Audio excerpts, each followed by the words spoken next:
साथियों नमस्कार। मैं राधेश्याम। आज के एपिसोड में आपका स्वागत है।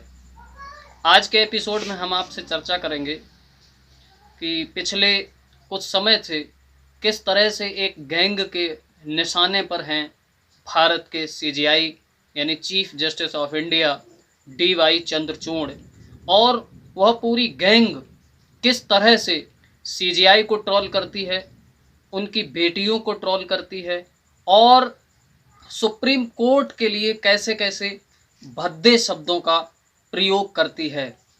जब ये मामला एक वकील ने सुप्रीम कोर्ट में सुनवाई के दौरान उठाया तो इस पर सीजीआई चंद्रचूड़ ने ऐसे लोगों के लिए क्या कहा, साथ ही एक बड़ा घटनाक्रम हम आपको बताएंगे कि अदालत में सुनवाई के दौरान जज ने इस्तीफा दे दिया, त्याग पत्र दे दिया और त्याग पत्र देते हुए ये कहा कि हम किसी के दबाव में काम नहीं कर सकते।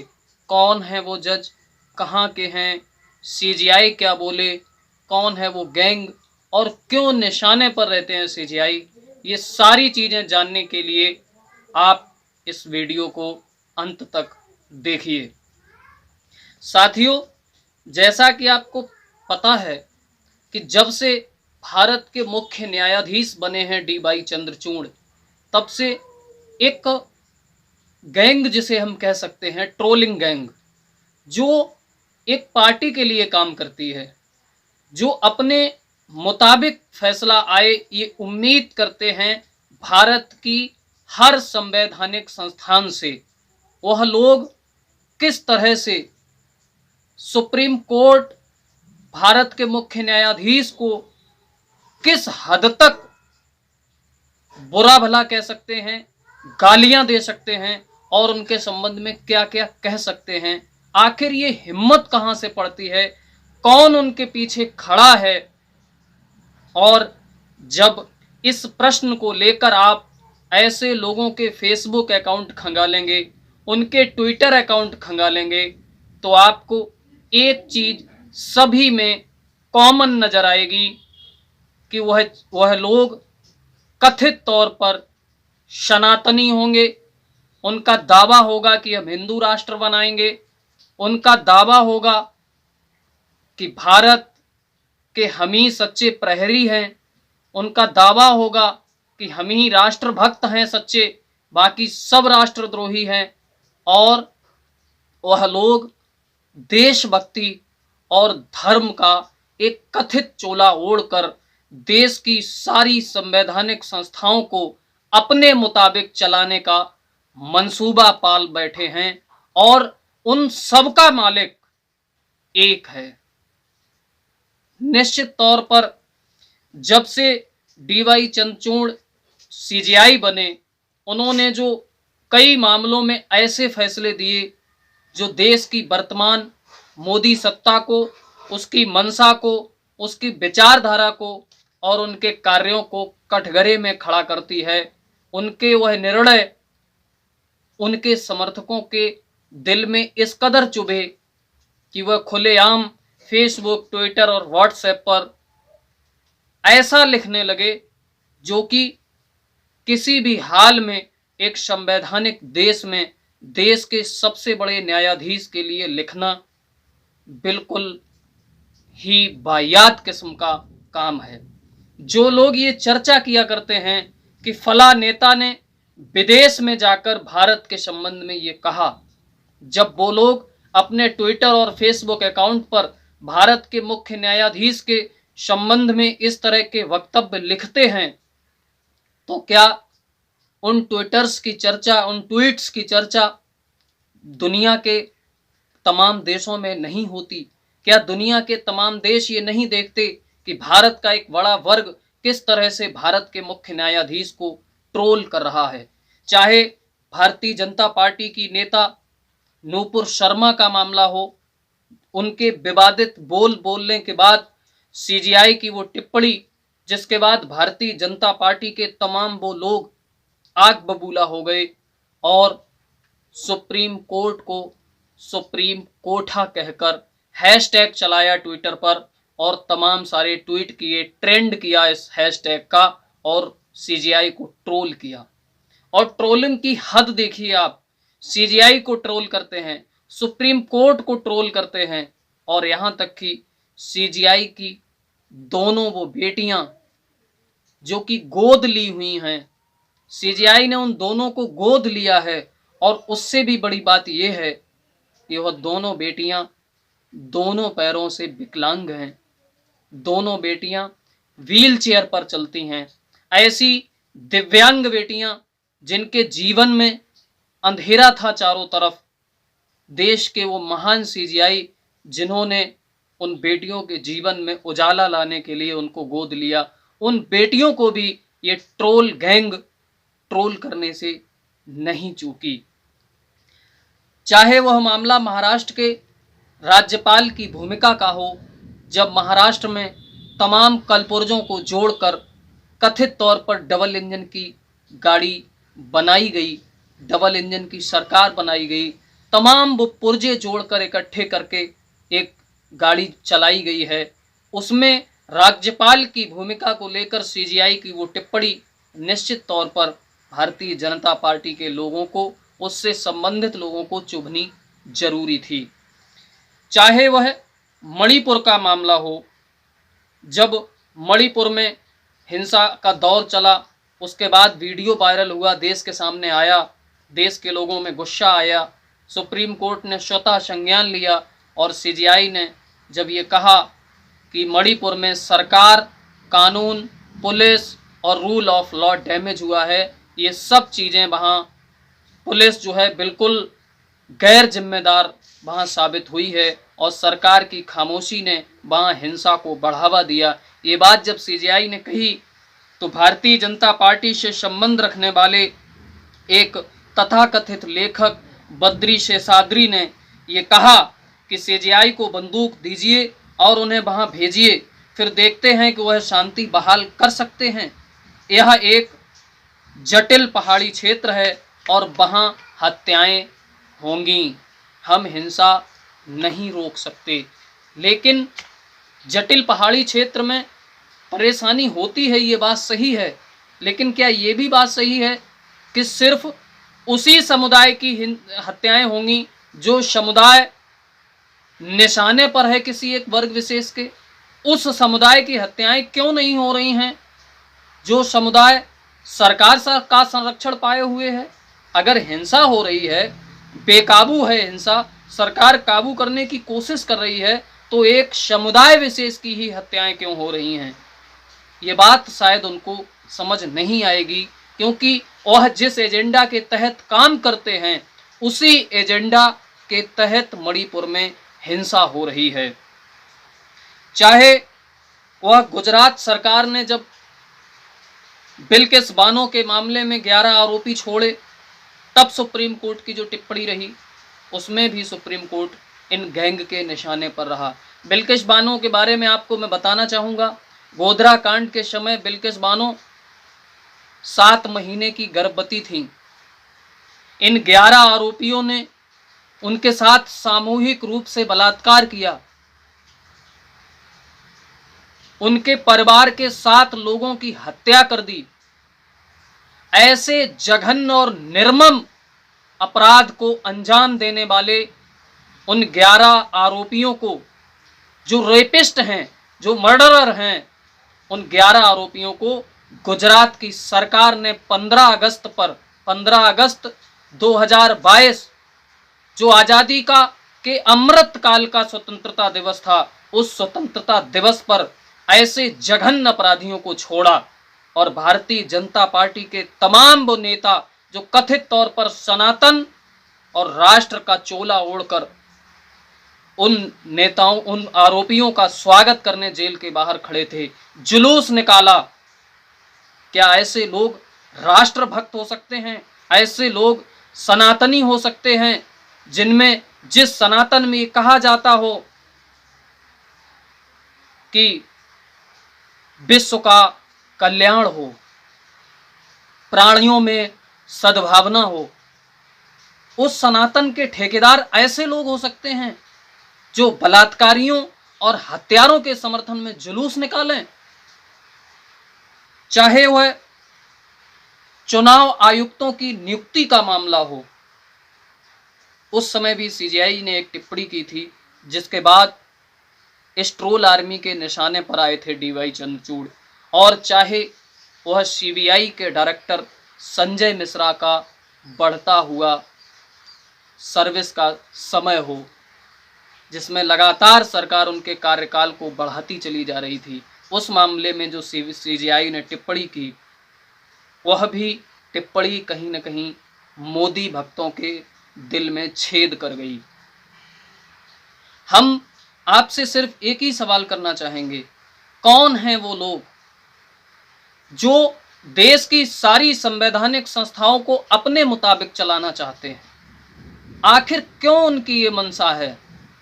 क्या ये इस देश में कभी राजनीतिक सत्ताओं के खिलाफ अदालतों से फैसले नहीं आए?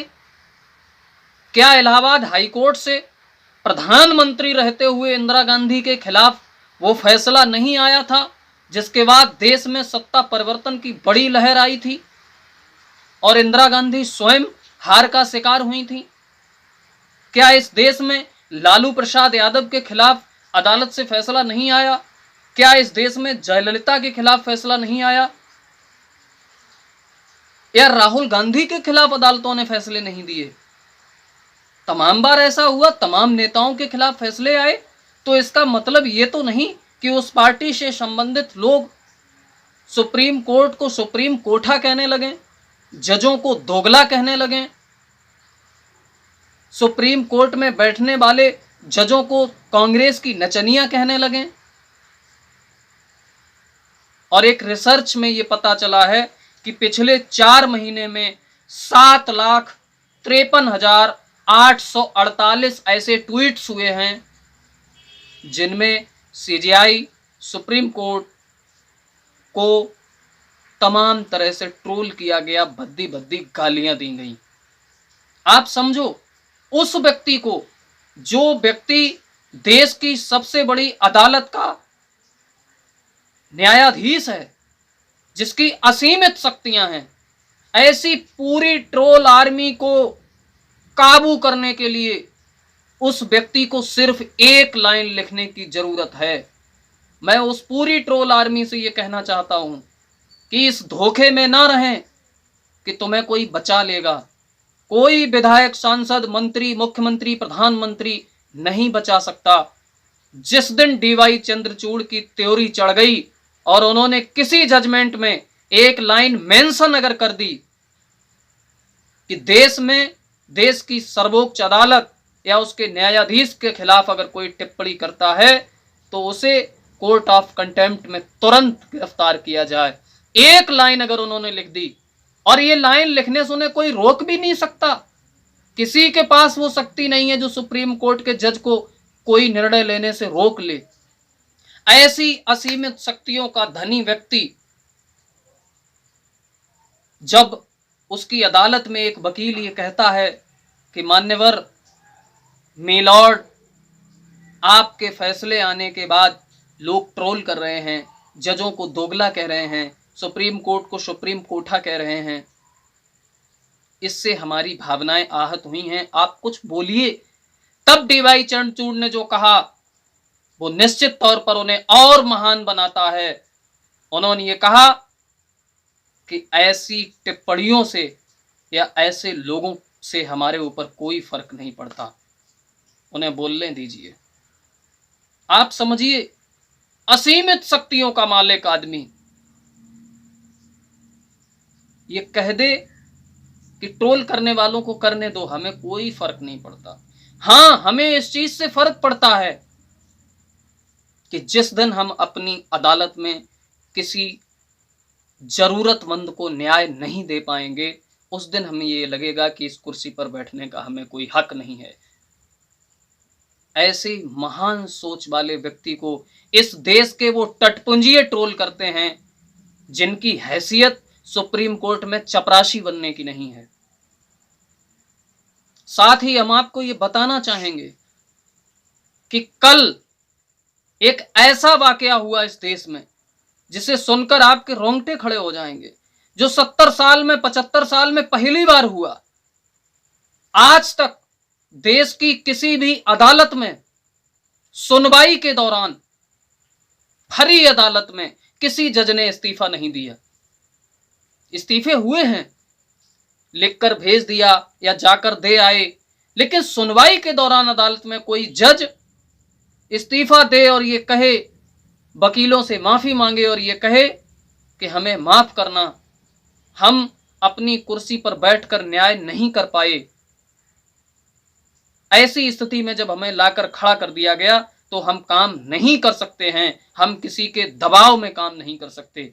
ये मामला बॉम्बे हाई कोर्ट की उसी बॉम्बे यानी महाराष्ट्र में, उसी महाराष्ट्र में जहां कथित तौर पर अभी पिछले दिनों कलपुर्जों को जोड़कर तथा कथित तौर पर डबल इंजन की गाड़ी तैयार की गई, उसी महाराष्ट्र में बॉम्बे हाई कोर्ट की नागपुर खंडपीठ के न्यायाधीश रोहित बी देव ने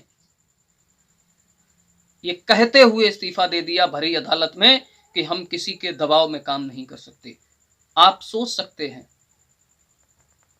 यहां भी उनकी सरकार, वहां भी उनकी सरकार, दबाव किसने दिया होगा? कौन है वो लोग जो ये चाहते हैं कि पत्रकार हमारे हिसाब से पत्रकारिता करें, सरकार की मशीनरी हमारे हिसाब से चले, अदालतें हमारे हिसाब से चलें? और उसके परिणाम भी आए हैं सामने। पूरी की पूरी मीडिया लगभग गोदी मीडिया बन गई है, और जो पत्रकार बोले सरकार के खिलाफ उनको नौकरी से निकाल दिया गया। वो बेचारे आज यूट्यूबर बनकर अपना काम कर रहे हैं।